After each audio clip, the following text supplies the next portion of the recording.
Tuhan melakukan, menggenapkan apa yang diwahyukannya kepada saudara dan saya. Yang diperlukan adalah percaya. Kalau saudara mau bersama Tuhan Yesus, tidak ada yang tidak bisa.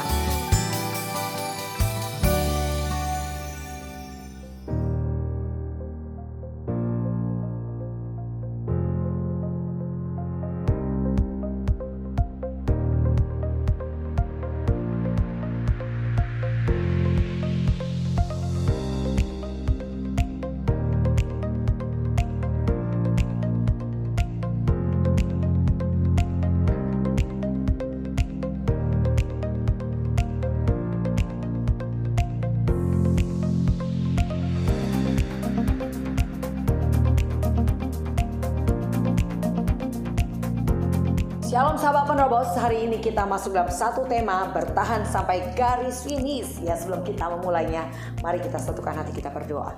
Terpujilah nama Tuhan untuk kepercayaan kembali Tuhan berikan untuk kami duduk diam dalam hadirat Tuhan. Kami rindukan Tuhan berbicara atas kami melalui kebenaran demi kebenaran yang dibukakan hari ini melalui tema bertahan sampai garis finish. Berbicaralah Tuhan, kami siap mendengarkan dalam nama Tuhan Yesus. Haleluya. Amin. Bacaan kita hari ini adalah diambil dari Markus 13 ayat ke-13. Kamu akan dibenci semua orang oleh karena namaku, tetapi orang yang bertahan sampai pada kesudahannya, ia akan selamat. Siapakah orang yang selamat? Ternyata adalah orang yang bertahan sampai kesudahannya. Artinya bertahan sampai garis finish. Kapan kesudahan hidup kita? Adalah ketika kita dipanggil Tuhan atau kita diubah dalam tubuh kemuliaan dalam pengangkatan orang percaya. Jadi apa kata bertahan menurut Kamus Besar Bahasa Indonesia? Bertahan itu artinya tetap pada tempatnya atau kedudukannya. Atau tidak beranjak, artinya tidak mundur dan sebagainya. Yang kedua, bertahan artinya mempertahankan diri terhadap serangan, godaan dan sebagainya. Dan yang ketiga, pengertian bertahan adalah tidak mau menyerah, berteguh hati, berkeras hati, kuat atau sanggup menderita atau menanggung sesuatu. Nah, itu artinya bertahan.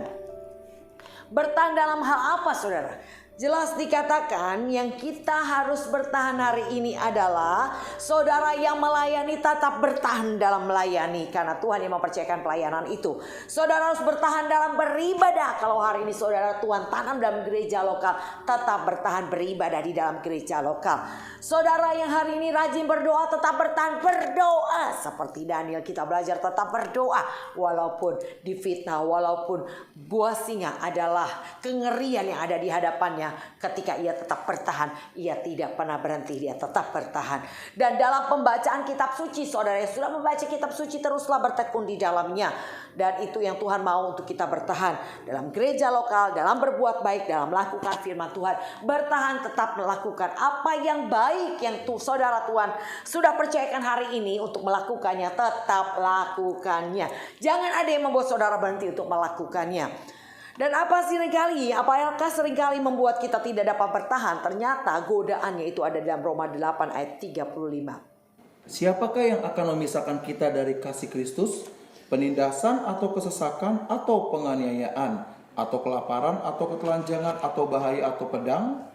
Ya, itulah yang seringkali memisahkan kita dari kasih karunia Allah. Itulah yang seringkali membuat manusia tidak bisa bertahan. Ketika mengalami penindasan, mengalami kesesakan, dianiaya, kelaparan atau ekonomi, ketelanjangan artinya dipermalukan, bahaya dan pedang. Itu yang membuat seringkali orang tidak bertahan. Padahal kalau saudara bertahan, di ayat 37 dikatakan engkau akan keluar sebagai pemenang, orang-orang yang lebih dari pemenang. Bahkan dikatakan Daud berkata seperti kemenangan yang kita akan peroleh adalah kemenangannya gilang gemilang.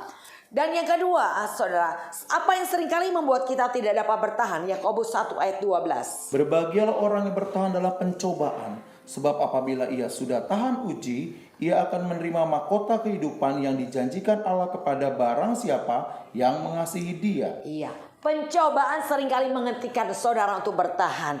Tetapi Yakobus 1 ayat 2 dikatakan, Saudara-saudaraku, anggaplah sebagai suatu kebahagiaan apabila kamu jatuh ke dalam berbagai-bagai pencobaan. Bukan satu pencobaan, tapi berbagai-bagai pencobaan seringkali membuat orang itu menjadi lemah dan akhirnya tidak dapat bertahan. Tapi hari ini kita mengerti bagaimana orang yang bertahan menghadapi berbagai-bagai pencobaan, maka akan membentuk ketekunan dalam hatinya, dan ketekunan akan membuat ia sempurna. Dan kita harus belajar menganggap bahwa pencobaan atau masalah itu adalah ujian. Seperti 1 Petrus 4 ayat 12 dikatakan. Saudara-saudara yang kekasih, janganlah kamu heran akan nyala api siksaan yang datang kepadamu sebagai ujian, seolah-olah ada sesuatu yang luar biasa terjadi atas kamu. Nyala api siksaan yang saudara alami itu adalah ujian, saudara. Bagaimana respon kita ketika menghadapi ujian? Saudara, kalau ada ujian harus mikir bagaimana menjawabnya, bukan marah. Ada banyak orang marah ketika menghadapi masalah, ketika menghadapi pencobaan. Ada banyak orang kecewa dan mundur. Itu adalah jawaban yang salah. Yang seharusnya adalah saudara mikir bagaimana menjawabnya tepat seperti apa kata firman Tuhan. Jadi saudara, kita harus percaya bahwa setiap pencobaan yang kau alami tidak lebih daripada kekuatanmu. Tuhan berkata dalam 1 Korintus 10 ayat 13, pencobaan yang kau alami adalah pencobaan biasa yang tidak pernah melebihi kekuatan manusia. Dikatakan sebab Allah setia dan karena itu ia tidak akan membiarkan kamu dicobai melampaui kekuatanmu. Pada waktu kamu dicobai, engkau akan diberikan jalan keluar sehingga kamu dapat menanggungnya. Jadi ada janji solusi untuk setiap masalah yang saudara hadapi. Jadi kalau saudara tahu ada solusi atau ada jalan keluar, kenapa saudara harus takut? Hadapi bersama Yesus, engkau akan melihat jalan keluar Tuhan. Dan engkau akan kagum, terharu dan terpesona akan perbuatan tangan Tuhan. Justru di tengah masalah engkau kenali kedahsyatan Tuhan. Di tengah masalah engkau akan melihat pertolongan Tuhan. Di tengah masalah engkau akan terkagum-kagum dan terheran-heran akan kasih Tuhan kepada kita, saudara. Yang ketiga, saudara, tadi yang dikatakan bagaimana apa yang seringkali membuat kita tidak bertahan. Yang pertama adalah Roma 8 ayat 35, bicara penindasan, kesesakan, penganiayaan, kelaparan, ketelanjangan, bahaya dan pedang. Yang kedua adalah pencobaan, dan yang ketiga adalah Ibrani 10 ayat 32. Ingatlah akan masa yang lalu sesudah kamu menerima terang, kamu banyak menderita oleh karena kamu bertahan dalam perjuangan yang berat. Ya. Jadi saudara, ketika kita menerima Yesus sebagai Tuhan Juru Selamat, kita harus mengalami yang dikatakan menderita. Kenapa? Karena bertahan dalam perjuangan yang berat. Ikut Yesus bukan berarti aman. Tuhan gak pernah janji ikut Yesus berarti saudara semuanya berjalan mulus-mulus aja. Yang ada kita tahu syarat pertama ikut Yesus, apakah kau mau sangkal diri pikul salib setiap hari dan ikut aku, kata Tuhan. Tuhan berkata kemalangan orang benar banyak, tapi Tuhan meluputkannya. Tuhan juga berkata dalam Kisah 14 ayat 22, dikatakan bahwa untuk masuk kerajaan Allah kita harus mengalami banyak sengsara. Bahkan dikatakan 2 Timotius 3 ayat 12, memang setiap orang yang mau hidup beribadah dalam Kristus Yesus akan menderita aniaya. Itu bukan hal yang enak, saudara. Kesusahan sehari cukuplah sehari, karena besok ada kesusahannya lagi. Jadi ada banyak kesusahan, kesulitan, ada banyak masalah, ujian, pencobaan yang saudara hadapi dalam mengiring Yesus. Tapi semua Tuhan izinkan agar kau jadi manusia yang kuat, agar kau menjadi manusia yang berbeda dengan dunia. Justru di tengah keadaan itu engkau bisa menunjukkan bahwa kita bukan manusia duniawi, tapi kita hidup sebagaimana layaknya manusia rohani hidup, atau sebagaimana warga kerajaan surga hidup. Tuhan akan melatih saudara mempunyai gaya hidup surga melalui proses-proses demikian. Jadi menderita karena bertahan dalam menghadapi perjuangan yang berat, yaitu dikatakan dijadikan tontonan oleh cercaan dan penderitaan, saudara. Yesaya 61 ayat ke-7 dikatakan demikian. Sebagai ganti bahwa kamu mendapat malu 2 kali lipat, dan sebagai ganti noda dan ludah menjadi bagianmu, kamu akan mendapat warisan 2 kali lipat di negerimu, dan sukacita abadi akan menjadi kepunyaanmu. Wow, ada janji yang luar biasa, saudara. Saudara yang bertahan ketika dipermalukan 2 kali lipat, ketika diludahin saudara, bahkan saudara bisa bertahan. Tuhan punya janji sebagai gantinya adalah warisan 2 kali lipat di bumi dan sukacita abadi menjadi bagian saudara dan saya. Bukankah ini hal yang luar biasa? Siapa yang tidak mau menerima warisan, saudara? Dan warisan dari Tuhan bukan hanya 1 kali tapi 2 kali lipat. Tuhan janjikan buat kita. Asalkan kau mau bertahan ketika engkau dinodai, ketika engkau diludahi, engkau bertahan, tetap beribadah, tetap melayani, tetap melakukan pekerjaan baik, tetap berdoa, tetap tetap melakukan firman Tuhan, saya percaya saudara akan memperoleh janji Tuhan ini. Dan saudara, ketika kita mengikut Yesus, kita mengambil bagian dalam penderitaan mereka yang diperlakukan demikian. Kita ikut sedih melihat orang diperlakukan demikian. Kita ikut menderita karena orang lain juga mengalami yang seperti demikian. Dan juga dikatakan tadi dalam Ibrani 10 ayat ke-32, menderita karena orang-orang hukuman atau orang berdosa. 2 Timotius 3 ayat 10 dikatakan dalam perikop di atasnya, iman bertumbuh dalam penganiayaan dan pembacaan kitab suci. Jadi dikatakan di sini, ketika saudara menghadapi orang-orang berdosa yang menganiaya saudara, yang memperlakukan saudara dengan tidak baik, yang memaki saudara, merendahkan kita saudara, karena apa yang dilakukan orang berdosa itu kita menderita, tetapi Tuhan punya janji. Itu kesempatan imanmu bertumbuh ketika engkau mempraktekkan apa kata firman Tuhan.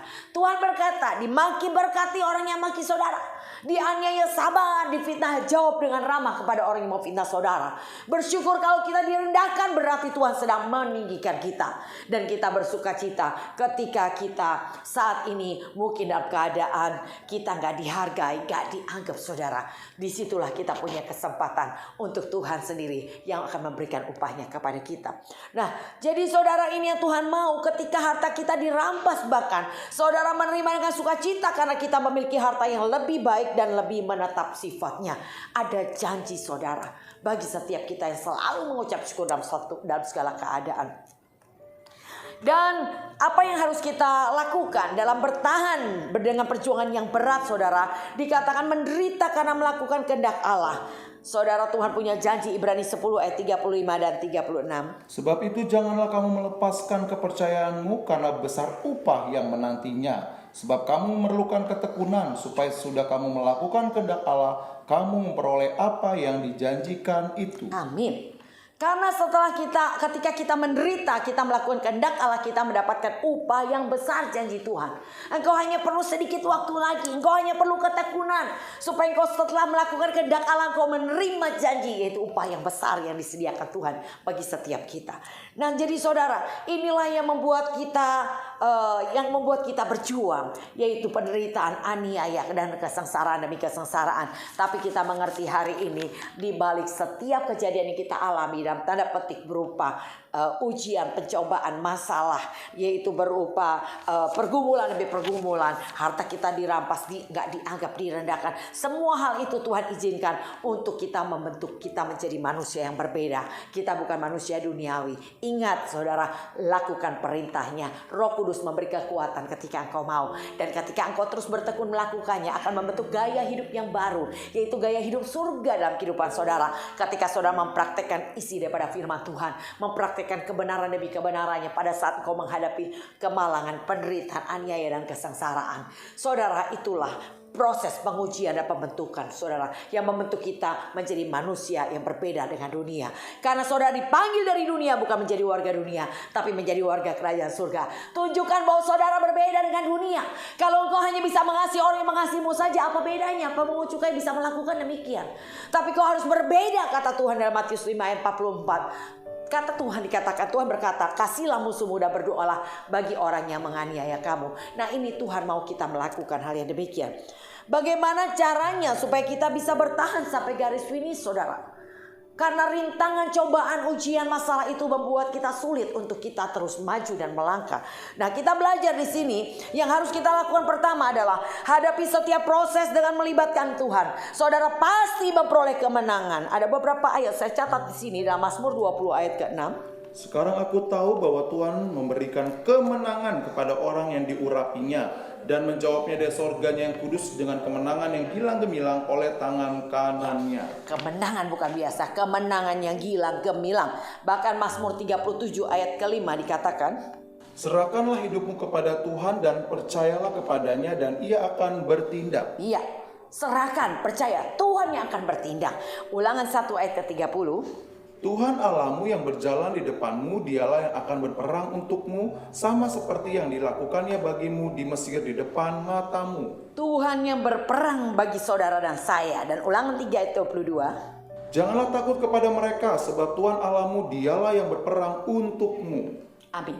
Jadi saudara, kita pelajari di sini bahwa bukan karena kuat gagah kita, bukan karena hebatnya kita bisa menghadapi setiap masalah, menghadapi setiap goncangan, menghadapi setiap pergumulan dengan kemenangan. Bukan saudara. Ketika engkau menghadapi hal-hal demikian, libatkan Tuhan di dalamnya. Datanglah kepada Tuhan, berserulah kepadanya. Lihat, bukan saudara, tapi Tuhan, Dia akan bertindak. Dia akan menolong, menyelesaikan masalahmu, meluputkan engkau, mengangkat engkau, mempromosikan, dan akan meneguhkan kita hari lepas hari untuk semakin naik dan tidak turun janji Tuhan. Dan yang kedua saudara, bagaimana caranya supaya kita bisa bertahan? Saudara harus mengenakan seluruh perlengkapan senjata Allah. Efesus 6 ayat 11. Kenakanlah seluruh perlengkapan senjata Allah supaya kamu dapat bertahan melawan tipu muslihat iblis. Ya, Tuhan memperlengkapi kita dengan senjata saudara. Ya, kalau kita pelajari kita tahu bagaimana senjata firman Tuhan itu adalah pedang roh. Perisai itu iman saudara dan saya. Dan ada banyak lagi saudara baca dalam Efesus 6 bicara perlengkapan senjata Allah. Nah, Tuhan mau saudara kenakan seluruh perlengkapan senjata Allah yang disediakan Tuhan buat kita berperang, dan kita percaya janji Tuhan kemenangannya gilang gemilang. Janji Tuhan lebih daripada orang-orang yang menang adalah kepastian menjadi bagian kita semua.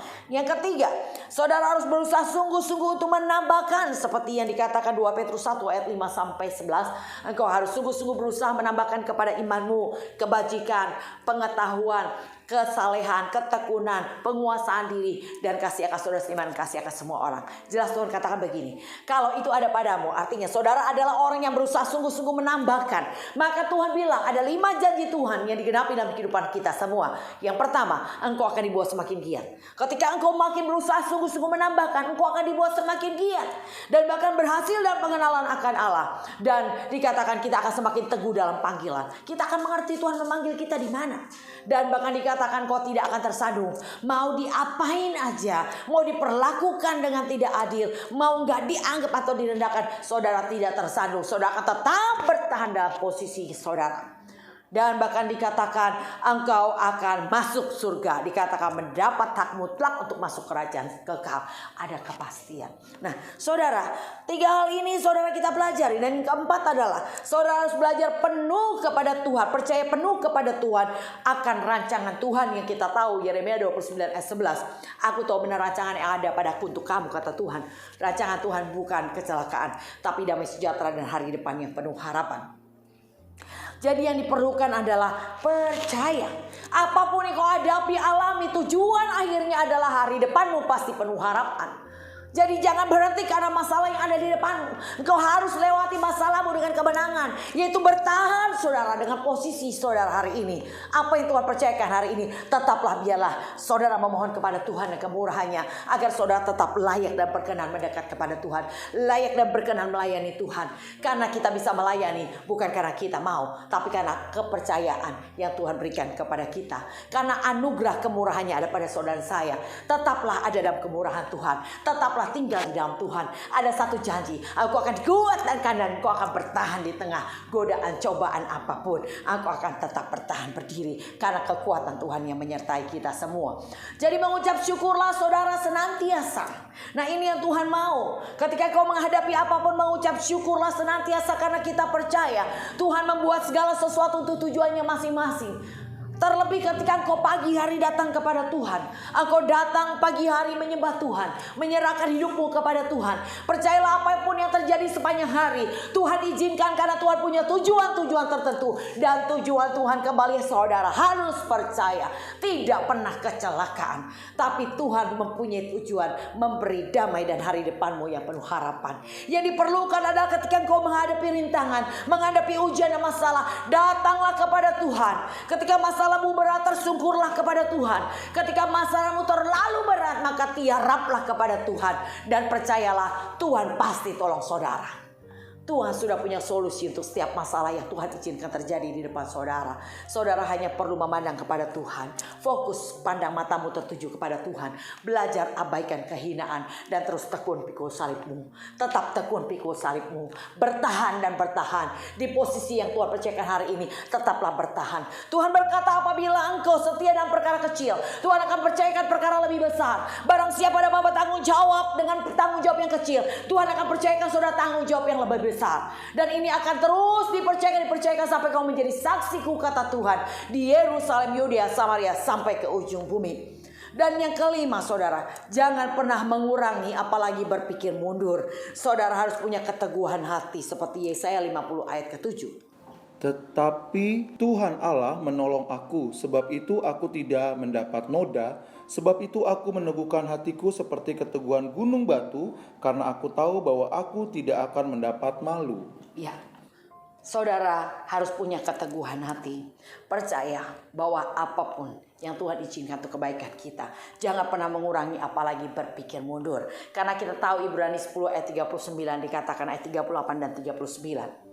Tetapi orangku yang benar akan hidup oleh iman, dan apabila ia mengundurkan diri, maka aku tidak berkenan kepadanya. Tetapi kita bukanlah orang-orang yang mengundurkan diri dan binasa, tetapi orang-orang yang percaya dan yang beroleh hidup. Iya, jangan ada seorang pun yang mengundurkan diri. Karena jelas dikatakan ayat 39, kita bukanlah orang yang mengundurkan diri dan binasa. Artinya orang yang mengundurkan diri dia akan binasa, saudara.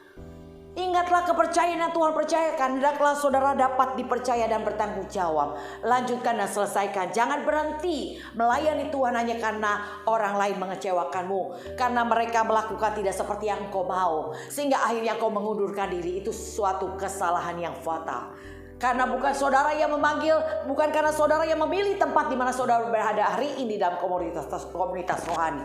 Tapi Tuhan yang memanggil, memilih, menempatkan saudara di gereja lokal saudara hari ini. Dan percayakan hidupmu ada di tempat itu, saudara. Maksimallah di gereja lokal di mana Tuhan menempatkan saudara. Makanya saya selalu mengajarkan kepada setiap para murid itu dalam pemuritan, bahwa ketika ada ibadah dalam gereja lokal, saudara harus prioritaskan gereja lokal. Tetapi kalau memang tidak ada ibadah, silakan bergabung dengan saya. Demikian juga sahabat penerobos yang rindu bergabung bersama, silakan. Dari Senin sampai dengan hari Minggu ada begitu banyak aktivitas rohani yang saudara bisa ikuti melalui media Zoom. Jadi oleh karena itu saudara catat nomor telepon di bawah ini. Saudara silakan ketik dan katakan, saya rindu untuk bergabung dalam komunitas generasi penerobos. Dan saya akan kasih link kepada saudara. Mari saudara maksimal di dalam Tuhan. Saya percaya kalau engkau giat di dalam Tuhan, maka engkau akan dibuat semakin rajin. Engkau akan dibuat semakin giat. Dan engkau berhasil dalam kenalan akan Allah. Saudara ada kegairahan yang luar biasa di dalam Tuhan. Ketika saya melakukannya, hari ini adalah hari yang maksimal, di mana kita begitu maksimal untuk bisa mengikuti ibadah-ibadah. Saudara gak perlu membuang waktu dalam perjalanan saudara untuk pergi beribadah. Saudara hanya ada di rumah saja. Saudara pencet linknya, saudara mengikuti ibadah. Setelah selesai itu saudara bisa melakukan aktivitas lainnya. Jadi oleh karena itu gunakan kesempatan ini, saudara. Tuhan sedang melihat dari surga. Ketika di akhir tahun Tuhan berkata, jangan pernah paksa lagi orang datang kepadaku. Di situ saya mengerti hari ini bahwa inilah waktunya, bukan pemaksaan. Ini waktunya saudara datang dengan rasa lapar dan haus. Tuhan rindukan kau datang dan mencari Tuhan dengan kerinduan.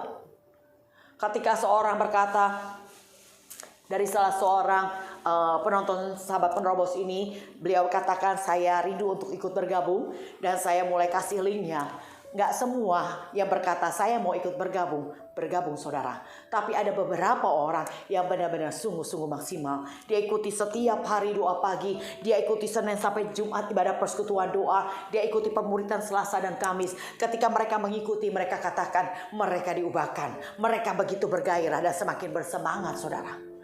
Jadi oleh karena itulah saudara, ketika mereka katakan saya mau ikut, saya bukan kasih satu, saudara. Saya kasih semua jadwal. Tinggal masalahnya seberapa kerinduanmu. Ketika engkau punya kerinduan untuk engkau datang mencari Tuhan dalam ibadah-ibadah lewat Zoom ini, maka saya percaya tanpa kau sadari, Tuhan sedang merombak manusia batiniahmu menjadi manusia yang berbeda. Mungkin sepertinya engkau ibadah dan selesai ibadah biasa. Tapi ketahuilah, Tuhan hadir tidak pernah dengan tangan hampa. Tuhan merombak manusia batiniahmu. Ketika seorang bapak menyaksikan, biasanya saya kalau mengalami hal demikian saya pasti marah. Ketika pulang ibadah, istrinya ngajak untuk makan di satu tempat. Dan ketika beli makanan, waktu mau parkir ternyata mobilnya nabrak tembok, saudara. Dan akhirnya penyoknya cukup lumayan. Kalau dulu katanya, saya pasti marah. Saya pasti nyalahin istri saya. Tapi hari ini saya tidak lagi memandang demikian. Hari ini saya bisa mengucap syukur. Dia berpikir bahwa mungkin kalau saya nggak nabrak ini akan ada kejadian yang lebih parah lagi yang saya hadapi. Dan saudara, orang bisa berpikir demikian. Kalau bukan karena Tuhan merombak manusia batinnya, orang itu tidak akan pernah bisa berpikir demikian. Ia adalah seorang yang rajin bertekun dalam setiap ibadah, saudara. Sehingga ia boleh diubahkan tanpa disadari. Dan ia merasakan bahwa ia sudah berubah.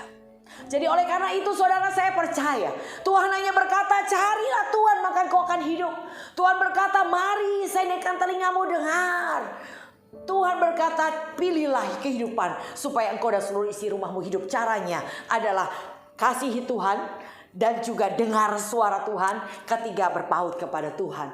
Kembali kata dengar ini yang harus ada pada saudara dan saya. Tuhan berkata mendengar lebih baik daripada segala persembahan. Tuhan mau saudara datang dengar. Dan Tuhan akan mengubah hidupmu. Tuhan akan mengajari engkau banyak hal. Tuhan akan mengurapi engkau ketika engkau datang. Dengan saudara, seorang gadis yang bijaksana hari ini ia tidak akan santai karena ia di rumah aja. Hari ini akan semakin giat mencari Tuhan, beribadah kepada Tuhan. Dan ini adalah gadis-gadis bijaksana yang mengumpulkan minyak untuk dia miliki sebagai persediaan pada saat mempelai tiba. Jangan terlambat. Gadis bodoh hari ini santai. Gadis bodoh hari ini asik saudara nonton film yang berseri-seri. Hari ini gadis bodoh adalah seorang yang tidak melakukan aktivitas apapun dan berkata, ya tidak bisa ibadah di gereja, udah deh kita tunggu ibadah di gereja aja baru mulai aktif lagi. Saudara, biarlah saudara tidak memutuskan hal demikian. Ini waktunya maksimal. Ambil setiap kesempatan untuk saudara mencari Tuhan. Kalau beberapa waktu yang lalu sempat juga saya jatuh dalam film berseri-seri saudara yang saya tonton. Dan saya sadari itu ada hal yang salah. Dan saya menjauhi dari hal demikian. Dan saya buka YouTube saudara. Ternyata di dalam YouTube di situ ada channel film rohani Kristen. Nah, saya kasih linknya buat saudara. Film rohani Kristen. Saudara cari di sana semua film-film rohani. Bagaimana perjuangan iman teman-teman saudara-saudara kita yang ada di Cina. Mereka mempertahankan imannya dari mereka pasukan komunis itu sampai membuat saya berkata, Tuhan saya belum apa-apa dibanding mereka yang mempertahankan iman, melakukan perintah Tuhan dengan ketaatan, bayar harga dan berjuang sedemikian rupa. Jadi saudara, sibukkan diri saudara dengan hal yang rohani. Hari ini saudara berpikirlah perkara yang di atas lebih daripada perkara duniawi. Jadi oleh karena itu hiduplah sebagaimana anak-anak Tuhan hidup. Jadi begitu saudara, itu yang Tuhan mau saudara dan saya lakukan. Belajar saudara hidup berbeda dengan dunia. Karena Tuhan memanggil saudara bukan menjadi warga dunia, tapi saudara dipanggil dari dunia menjadi warga kerajaan surga. Belajar dan latih diri saudara, saudara akan menemukan bagaimana Tuhan mengubah hidup kita. Saya akan berdoa buat sahabat Penerobos yang hari ini hatimu begitu bergelora mendengar firman Tuhan ini dan berkata, Tuhan aku mau bertahan sampai garis finish. Dan saya akan berdoa buat sahabat Penerobos. Mari saat ini angkat tanganmu. Saya akan berdoa Bapak. Hamba berdoa bagi setiap sahabat Penerobos yang hari ini Tuhan kau lihat hati mereka. Betapa mereka rindu untuk mendekat kepada Tuhan. Betapa mereka rindu untuk mereka dapat bertahan sampai garis finish Tuhan. Saat ini impartasikan kuasa otoritas daripada Tuhan turun atas mereka dalam nama Tuhan Yesus. Bangkitkan rohmu atas mereka agar mereka di masa pandemi ini mencari Tuhan sungguh-sungguh. Beribadah Tuhan dengan sungguh-sungguh. Walaupun media Zoom tidak membuat mereka berhenti mencari Tuhan. Di dalam nama Tuhan Yesus kami terima kuasa daripada Roh Kudus. Haleluya. Amin. Tuhan Yesus memberkati saudara. Biarlah kita tetap bersemangat di dalam Tuhan. Bertahan sampai garis finish. Tuhan Yesus memberkati. Salam GOB.